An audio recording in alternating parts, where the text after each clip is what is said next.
আসসালামু আলাইকুম এভরিওয়ান, সবাই কেমন আছেন? আলহামদুলিল্লাহ, আমিও ভালো আছি।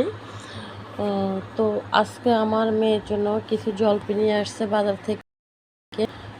মেয়েটা টক খাইতে বা আচার খাইতে খুবই পছন্দ করে। আমার মেয়েটার বয়স কম, 2 বছর এখনও হয় নাই। জানুয়ারি 27 তারিখে 2 বছর হবে। 2 বছর শেষ হয়ে 3 বছরে পড়বে। তো টক আচার খাইতে পছন্দ করে। এখন এগুলো আমি অবশ্যই কিছুটা সবগুলো কাজ একসাথে করা যায় না। এগুলো শুধু মিষ্টি আচারে হবে মেয়ের জন্য।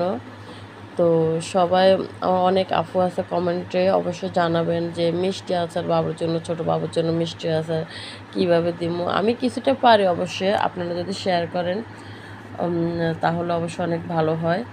অনেক আপু আচার দেওয়াটা অনেক দিকে পারফেক্ট। তো একটু শেয়ার করে দিবেন। আচারগুলো যেমন ভালো হয়, এগুলো টক ঝাল মিষ্টি হবে, আর এগুলো শুধু মিষ্টি হবে। তো সবাই আমার মেয়ের জন্য দোয়া করবেন। আল্লাহ হাফেজ।